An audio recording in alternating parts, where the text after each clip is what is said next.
Hi, I'm doing this video from my daughter and I's motorhome, which we are living in for the next, 2 months to go. We've been in here now nearly 3 months, and we're travelling around Australia. I'm working and changing lives with health and nutrition through a business that I started a few years ago during the process of picking myself up out of an extremely dark place. And I guess the video's a gratitude to what my business now has enabled me to overcome mentally and financially, and probably physically. Actually, for sure, physically. We have a very good anti-aging, but it's a much more serious note for me that I'm sitting down to do this video, and I've just come up with it now. I have got a couple of notes here because usually I just babble, and it is an emotional subject for me, so I'm going to stick to the notes and try and be as emotionally detached as possible so that I don't get all mixed up in that. So tonight my little girl has gone to sleep for the last time as a 5-year-old, and in the morning she will be 6. And I have been a voice, I guess, for domestic violence in the past, and those of you who know my story know that that is both my daughter and I's one of our stories. And although we've come a really long way from where we were, there's quite the journey involved in actually achieving that. And I've said to many people along the way who come to me and know a victim in the process that I was the strongest woman that I knew personally, and it happened to me. So this video is for you, and when I say you, I mean not just the victim that will no doubt get shared this video, but also the people who were or may become the support system for anyone that you know who is in a domestic violent relationship. And not only in a domestic violent relationship, but for the years following that, which a lot of people don't realise actually even exists. So 6 years ago, I think about tonight, and being in labour, and the choices that were only mine, and following criminal court, and what am I going to do now? What am I going to do when my baby is born into this? I have a responsibility. I've already had a responsibility. I've failed them multiple times, stayed, endured, forgave, attempted to lessen charges, all of those types of things, which are typically textbook, which I'm not usually a typically textbook, but I was actually a textbook case for, luckily for us, not as long as a lot of women. Now, before anybody actually messages me or contacts me and stuff and says it's not only women that are victims of domestic violence, this video will be around that topic. And like I say, every time I hear that, I can only speak of my experiences, and so I will be referring to women, obviously. I think the fact that there is a strength difference is ultimately what makes it so much more disgraceful. So that's why I'm always an advocate for women in these situations. So 6 years ago in labour, though all those things of course are all you can think about. The criminal court process, for those of you who are living in the situation at the moment and you haven't actually yet been to the police, let me tell you how it goes. So first of all, you will require to keep a diary, every single verbal abuse, physical abuse, etc., etc. If you don't have that, you're really not in a great place, and most people don't know to do that until it's too late. So you have to have one of those. It's going to be your best chance when you do get the strength to do it. Then when you go to a police station, my advice is always get in contact first with the domestic um, violence liaison officer, except if you're in my town. Most domestic um, DV liaison officers are your first point of call. If you live in the town where I come from, please inbox me on advice about that, because that's not the advice I give you there. But other towns definitely start there. The point why I'm saying that is, when you enter a police station, the judgment on that single one police officer can make the difference of the rest of your life. And if you actually get to survive, and I don't mind how dramatic that actually sounds, but it's true, you can have responses that range from, quote me on this, oh, he's just been a peanut, love, wait till he cools down and go home. That wasn't told to me directly, but it was told to me in this day and age. It was told to someone in this day and age, which I'll never forget, because I did have the odd response like that. Or you can have a police officer that will just put you straight into a safe environment and look after you every day from there. So you have to sort of start there, and when you go in there, you have to make sure that you're being listened to, or don't sign anything and start again with a new officer, because as I said, it will make a difference. What goes on your statement will make a difference to your apprehensive order. Yes, I know they're not worth the paper that they're written on, but that is the paper trail which you will have to start to build a case, particularly if you're going to end up in the family court. So then when criminal charges are laid, you think, great, I've got some peace of mind, I might become safe now. But then you'll be asked to be a witness in a court of law, and this, you will not have any preparation in your whole life that can give you any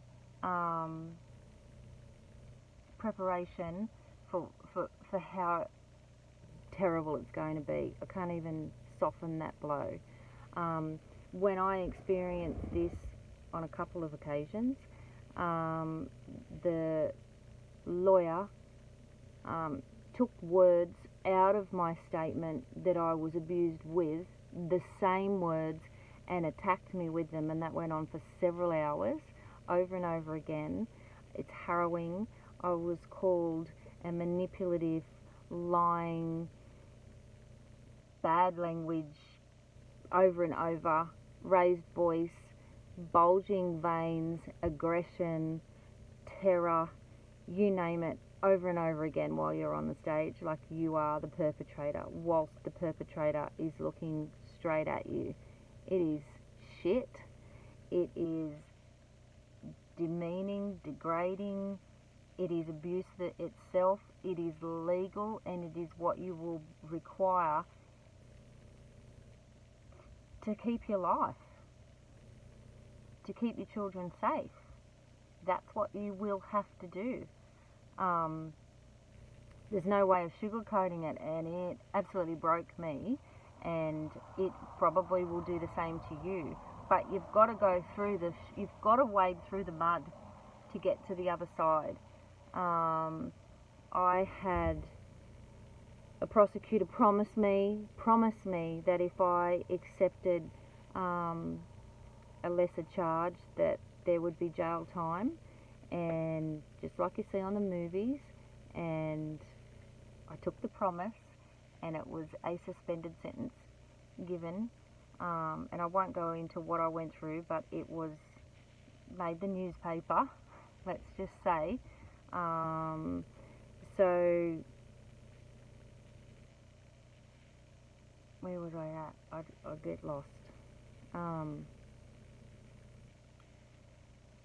So let's just say, then I found myself in the family court, and if the jail sentence had been given when it was supposed to be, then I wouldn't have been in a family court. So for the next 2 years of my life, I went there on a regular basis. I went there for the first visit with the wrong lawyer, and the wrong lawyer, it's hard to know what legally I can say and what I can't, but completely the wrong lawyer destroyed my case in one 20-minute sitting. So then, instead of surrendering to it and believing what he said, I acted from my gut, and I found Joplin Higgins, who's Joplin Lawyers in Singleton. And she took 2 years to save our life. 2 years. So in that 2 years period, not only did I sell my business to finance the barristers and lawyers, I sold my car, I sold my house, I sold 14 horses, I sold my horse float, I sold my lounge, I sold my pots and pans, shoes, clothes, cactuses, plants, wall hanging art, anything anyone would buy except a big crystal, which is my baby. We sold everything until the Salvation Army were literally feeding us, and that's when I found my business, and the rest is history. But coming back again to the family court,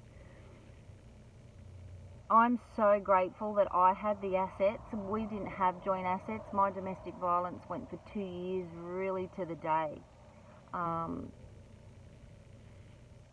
Couple of months before 2 years, including a pregnancy and a child.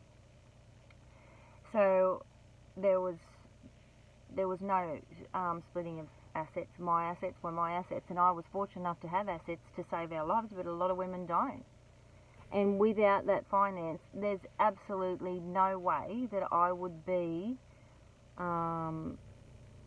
where we are today. And my daughter wouldn't have the life or know the life that she knows today. She doesn't have any experience of any of that consciously. Subconsciously, I'm sure she does, but consciously she does not. She has a dad. Her brother's dad is her dad, and that's the only dad she knows until she gets the big box of court papers in years to come for her to unfortunately need to read for herself. But the family court process, I had a magistrate look me in the eye and say, Tracey, all these other victims, every single one of these victims is a woman. None of these victims are a child, so you're going to have to do better than that, because there's proof of violence against women, but there's no proof of any child ever being hurt. Straight to my face. By this stage, I just kept telling my lawyer, keep me in there as long as you can. Just keep me in there as long as you can.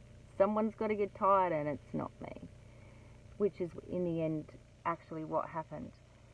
During the family court, my anxiety, and I got down to 45 kilos, and I'm 5'8", and I couldn't go to the Singleton Mall for that whole 2 years. I couldn't enter a crowd of people. Sometimes I couldn't, if I was driving my car, I could lose all power in my foot to drive my car and push the pedal with panic or overwhelming nausea, anxiety. I had a psychologist. This is the worst experience I had during the whole process, actually.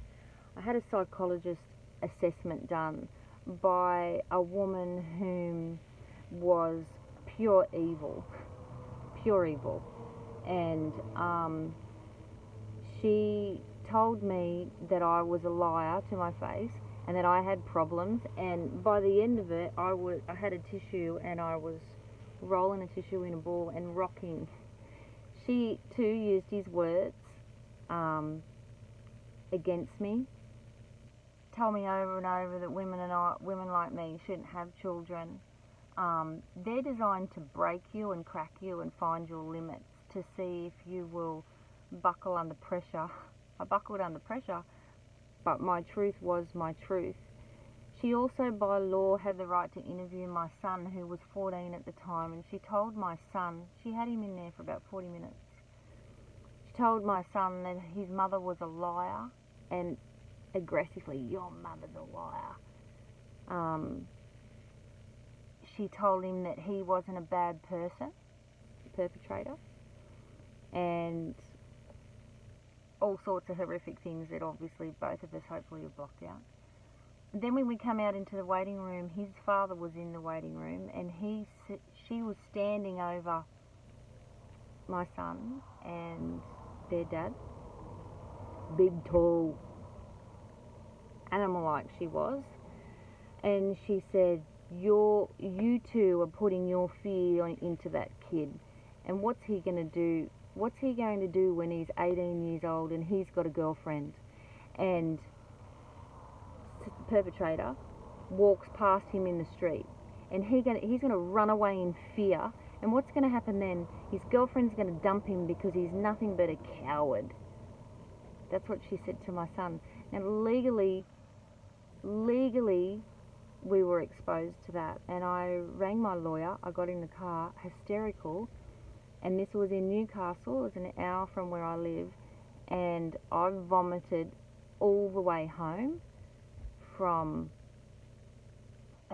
total abuse. Her report was not only a disgrace, but her report was basically for us. That we didn't, it wasn't a negative report, but the abuse that we went through for her to get that result, for it to be legal, as I said, was an absolute disgrace. The experience that I had in that office, you could be exposed to as well, and that was toward the end of the 2 years in the family court. Also during that period, court appointed, I was to drop my daughter at a centre that was for violent perpetrators, keep using that word. That was every second week. So for a week I would build up to dropping her there, and I had to log in the code. She was a baby. She would be screaming for me, and I had to walk out and be off the premises within a certain window of 5 minutes, otherwise I was breaking the law.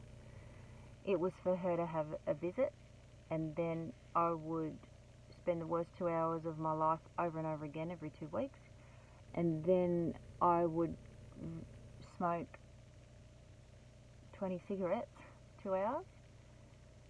That was my only company. And then I'd have to go and pick her up. And the little look on her face of where have you been, you will never forget if you have to be in my shoes.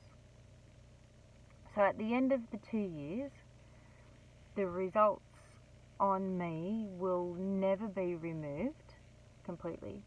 I still get anxiety today, not over the topic, but it lives in me now, and it gets better, and it doesn't last for as long a periods. I can't stop it when I want to. I can't say, right, I know what it is now. I know it's here.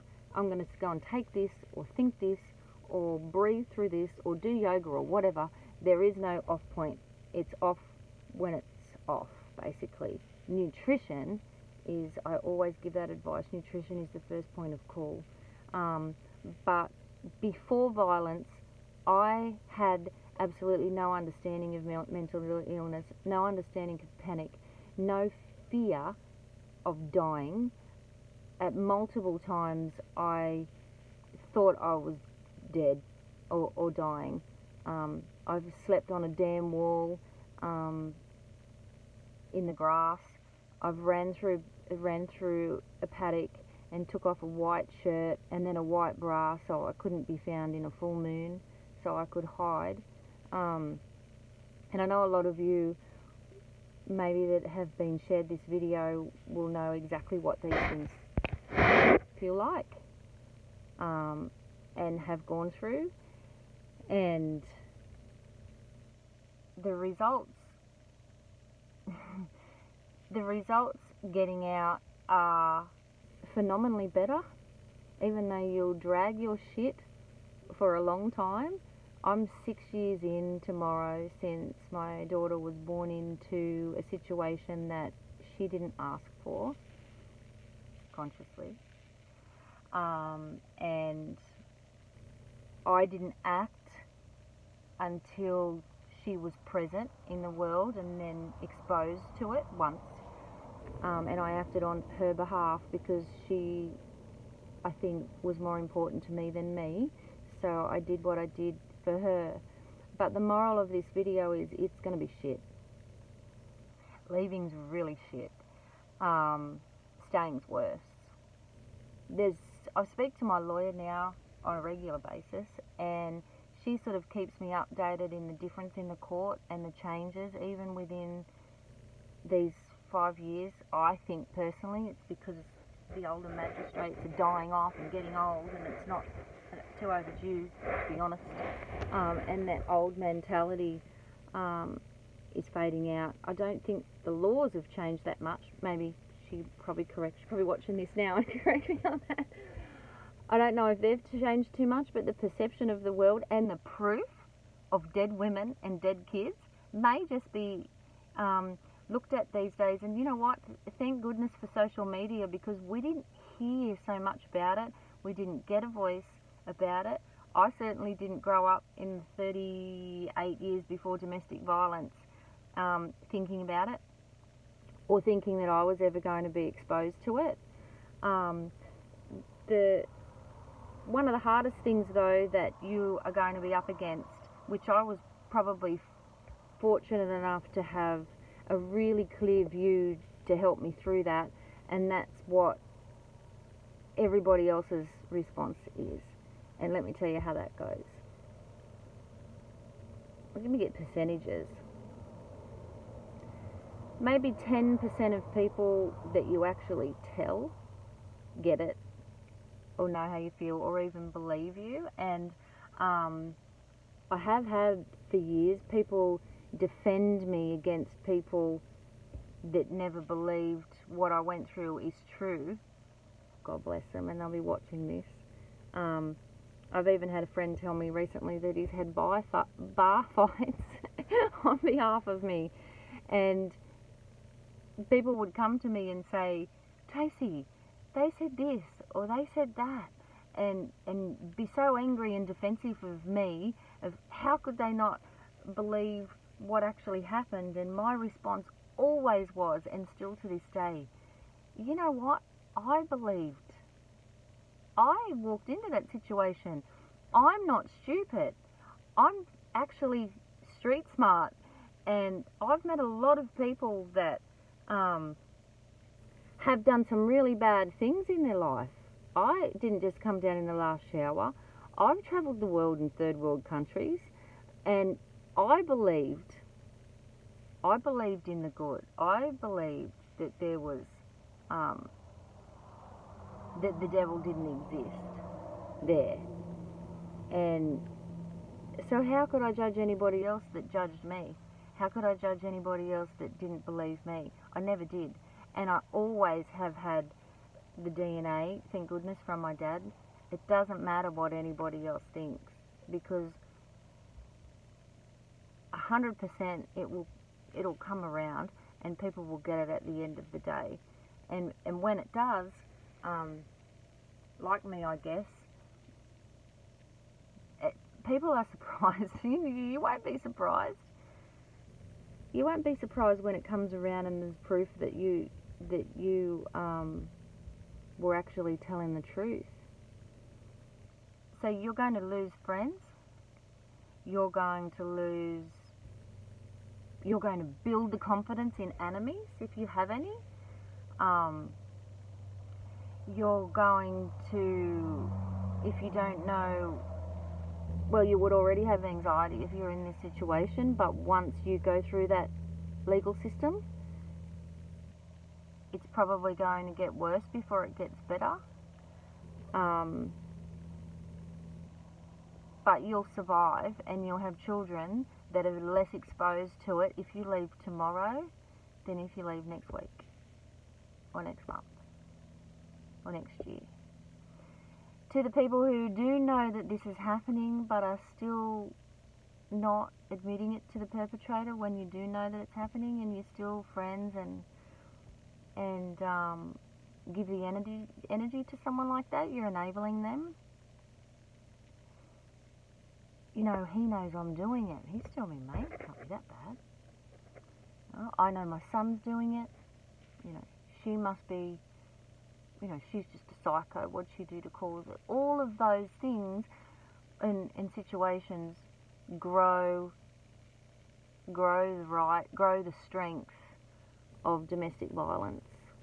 Really does. Alienation of these people are going to contribute to a success story. When they feel annihilated from their actions, then maybe they may look at themselves and try and get a solution for themselves. And I hear a lot of people say to me, you know, it's not my problem what he does in his social life. Kind of is, bro. I know it's rife throughout industries. You know, and I know that bosses know at workplaces. You know, if we don't look after each other and act on it and start alienating these people, or having these people account for their consequences, you know, I really think that an impact from a boss or a workmate or somebody of personal influence to a perpetrator can mean more than a jail sentence, at least. A jail sentence, they just go into the hallway and just hang out with everyone else that's done something wrong. It's facing the music from their peers, mates, brothers, uncles, those people can actually have a positive impact. And it's not rocket science, is it, bro? I think that statement probably annoys me the most, you know. He's not doing it to me. No, but is someone going to do it to your daughter one day? What would you think of them? Someone going to do it to your ex-wife one day? So your children get to see it firsthand. What would you want to do to them? So I do think that there's something that everyone can do, because I reckon nearly everybody who watches this video knows someone that's doing it, but would never have the balls to actually voice their opinion to that perpetrator that they actually know. What does that say about us? We're not frightened to have a go at a politician verbally in front of a room, or a murderer, or Catholic Church guy right now. He's in the news. Everybody's got an opinion about that. But Mary next door is hanging out with Joe Blow, and you're hearing them scream at night. But hey, mate, in the morning when you put the garbage out, it's up to us. It's up to us to make these people accountable and just do your little bit, you know. Don't invite him to dinner, to play golf. Help her. She hasn't got a voice. Your voice is removed. Your brain's removed. Your energy's removed. You're removed. The person's removed. You're a shell. You're narcissistically controlled. If it's narcissism or sociopath that you're dealing with, it's not love by that stage. You don't know what love is. You won't have the ability to love either. Just after that, just quietly. It's removed from your DNA, I call it. And this is nothing scientifically proven. But I do think that narcissism is a DNA. It's in the DNA. I don't think it's learnt behaviour. But DNA can be passed down, so that's arguable. But one last point I want to make. So for me to actually do the healing at a fast rate, because I was so broken and had such a fear of staying in there, and I was asking people, how long does it take? When am I going to get over anxiety? When's it all going to stop? When can I be normal again? And I'm not. I'll never be her. But I'm grateful for having had the experience. Now, I can say that because I've done my shit, right? I've done the stuff that's required to move forward. Like, jumped in, all in, tried to drown myself in it, basically. And what I mean by that is, the sicker you are and the more resentful you are and the more anger, the fear and all that, well, you don't grow, you don't move forward, you don't live, you don't even exist, right? So I'm grateful because I have an understanding of mental illness. I have an understanding of what anxiety is, or depression is, or panic attacks are. Before, I had so much experience in the world. I'd done crazy things. I'd got on planes. I'd third world countries. I slept in a graveyard one night, 2 nights in a hammock in the middle of Mexico while no one else was there. Like, I've done some shit that should conjure fear, but it didn't. It didn't. 10-seater planes in Mexico, no one could speak English, not another human in the world knew I was on there. It hit an air pocket. No fear. If this is my time, this is my time. Now, watching my daughter even in the ocean today, she went out about 10 metres and right, you're in. You're done. You've went out too far, we're leaving. Fear lives here now, and I let it wash in and I let it wash out, but I understand that it exists. And so now in my work, I wouldn't be able to do my work of coaching people in their businesses, which really it's more life coaching, because when you help somebody personally develop and coach them through situations, then their businesses improve, their lives, their relationships, themselves, they become better versions of themselves. So without the understanding of those things, I wouldn't have been a very good coach.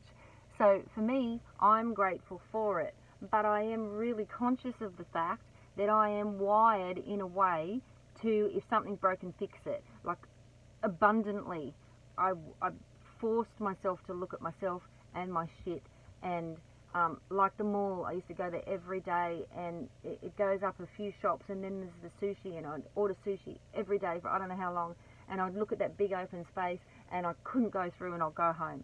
And then the first time I actually did it, I got to, people in my hometown will be able to vision exactly where I was. I got a little bit into the mall where the toilets are, and I lost my breath, and I went in there, and I couldn't even, on my mobile phone, I couldn't even, Dad was at home at this stage, he wasn't at the home,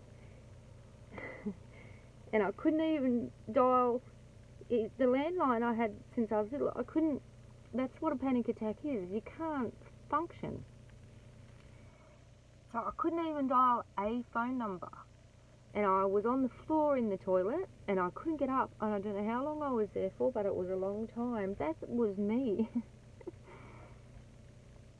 I can't even believe it was me, and I'm tough.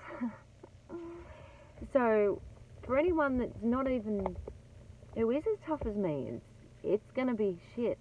And if you're not as tough as me, I don't even know how. It's gonna be a wall that's climbable, but you're gonna have those days. So do you know what I did the next day? I finally got out of there. I went straight to Dad's, and then the next day I didn't want to get up, but I did get up. I put makeup on. I put my lipstick on. I put really nice shoes on, and I walked through the whole mall, right to the end. And I made it, but I didn't want to. But I pushed through my fears, and that's what's going to be required of anybody leaving domestic violence. Now, the other thing that I wanted to touch on is everybody else that's watching this that knows somebody in domestic violence and thinks this. Why don't you just leave? Well, she went back. She must be one of these people that's so insecure she requires somebody to control her. She mustn't think enough of herself. She mustn't think she's entitled to a nice man and all those things. Well, I can't remember specifically, but I probably was one of those statistics that might have thought along those lines, but I can tell you this. I was confident and secure and all of those things, and now, and then I had a panic attack in a toilet. I couldn't even ring my dad.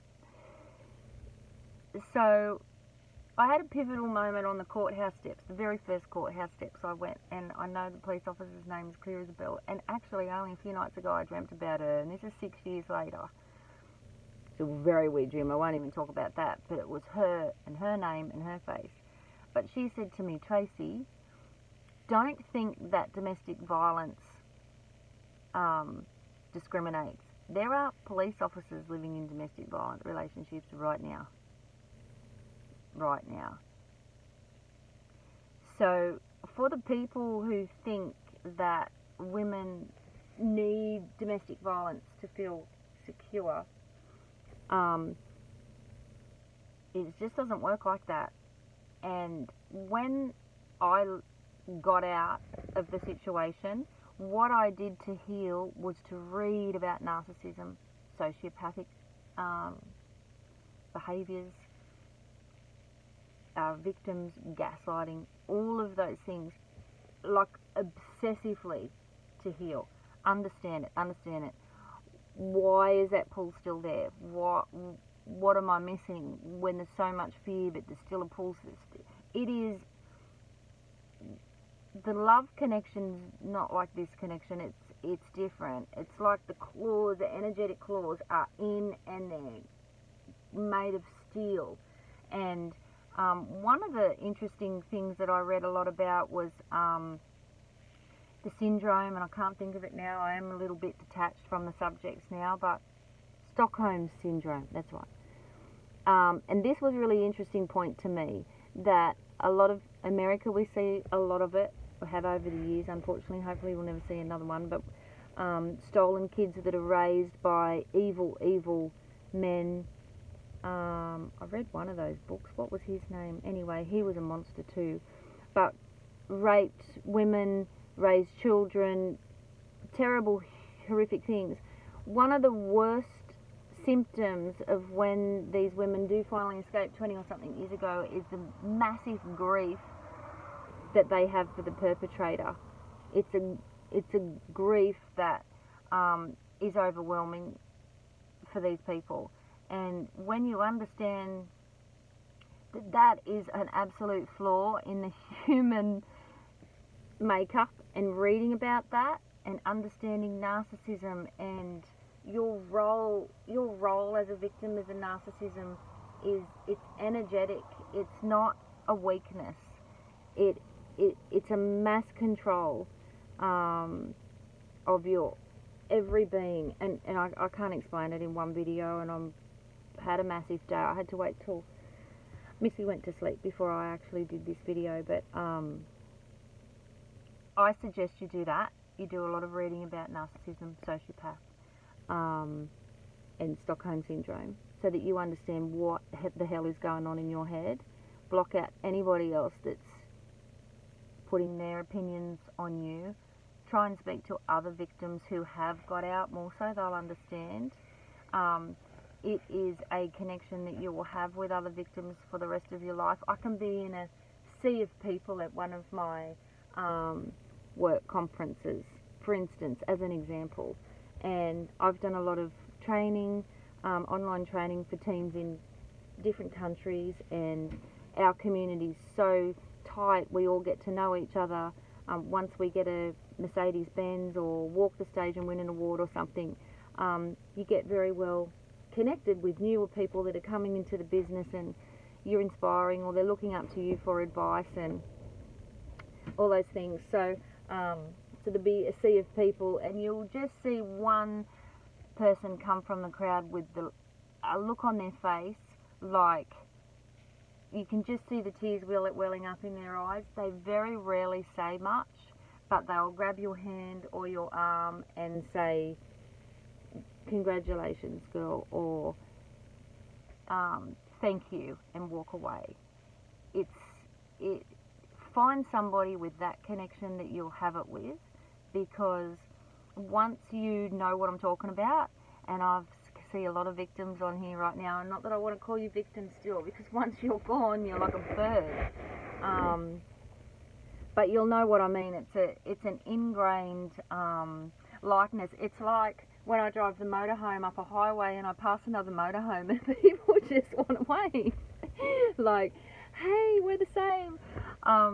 It's kind of like that. They're the people that will resonate with you for a little while you're going through that period. People who haven't been exposed to it, they don't get it. It's not their fault, and it's not your job to make them get it. It's exhausting. You have got no energy as it is. Don't waste your time. If they don't believe you, that's good for them. Hopefully they never will get a chance to believe you. Find someone that does, and just be still there. Be still, run, and be still there. The other thing that I want to talk about, one last point, there's something that some of you will understand, that we have a vibration, right? And after domestic violence, or when you're in domestic violence, your vibration is so thin and frail that that's all that you energetically can attract from the universe. So shit starts going south, really south, and really quite fast. Believe you me, I don't even have to tell you, you already know that. Bad luck happens. You know, you can't even find a car park in the end, right? So I found once I was out of it, my vibration was still low. And because of my obsession with healing and understanding how to control me again, the obsession with narcissism and sociopath and that stuff that I was only feeding myself was, one, beneficial, but it was keeping me in that vibration. So my vibration was just surrounded by that knowledge. I was talking about it. I was attracting people who wanted to talk to me about it. People on Facebook wanted to talk to me. Hey, I have this narcissism, blah, blah, blah. The world became that, right? And this is what happens. Pay very good attention to this. If you open yourself up again to a relationship whilst you are still in that give me more information, I need to understand mode, then you run a really big risk of attracting the same. I believe this is where the repetitive the repetitive attraction actually starts to take on its form, right? It's really scary on your own afterwards, and it's really great to have someone's arms around you, but I can assure you those arms will highly likely carry the same vibration as what you're already knee deep in. So my advice, get the information, drown yourself in it, become obsessed, heal, understand it, help yourself switch off, do your meditations, eat good nutrition, just talk to the people who support you. Find someone that you've never met before. There's heaps of forums and stuff now that supports you, going through the same thing as you. Actually, when I say going through the same thing as you, that can be enabling as well. Find somebody that's got their hand down to you, actually, is even better advice. I've been here, get up, it's okay, would be even better advice. Once you understand it and then you go, you know what? I get it. Narcissism exists. You've shown signs of narcissism. You start to pick out people. You don't hate them for it. I mean, the world operates with narcissistic people. There's world leaders that are narcissists at the moment, and if they weren't, they may not have leadership skills. So they're not all going to hurt you, but your tolerance for aggression or narcissism or control or any of those things is going to be really small. So you're going to be able to start filtering them out, and then you just turn left, turn right, turn left. Once you do that and you're calm, you show signs of being narcissistic, not violent. Not looking for violent or not violent people, but the personalities that show those similar signs, the control and sarcasm that puts you down but it's still funny, those things that will spike your, oh, that reminds me, that sort of stuff, you'll pick them out, but they won't upset you, and they won't make you agitated, and they won't get you aggressive or defensive, and then you just like have a little smile to yourself. Thanks universe for sending that one. I got it, I'm good, not attracted, next please. And that could take some time. But if you are conscious of it, you're going to have a little bit more success of never repeating it again. Next point. On that subject, if you fear it, you can attract it as well. That's what I mean by once you get to the point where you can see it, you know, it doesn't raise any emotion in you if somebody's trying to control you or chip you or, you know, be an arsehole at the shopping centre, and you just go, okay, you're having a bad day, not my circus, then you might just be good to go and try it again. You don't want to be on the hamster wheel. And I hope that helps for just one of you. I haven't been able to tell the whole story ever in 6 years, and I want to go into tomorrow in the next phase, which is my new story and my daughter's new story of what we actually have achieved in our trip, then what I want to talk about and influence people for, rather than where we come from, because we were already there. We already got to the other side, and you can too. And as I said, anyone who is supporting somebody in that situation, give them a break, because you know what? Sometimes you don't have a right to have an opinion. You just don't, unless it's asked for. But those of you who haven't got an opinion when you could have an influence and not be enabling, then grow some balls and have a go at it, because you may just save someone's life. I bet there's a lot of guilty people in this world who never did just that and then ended up in a funeral. Bye guys. I hope someone got the thing.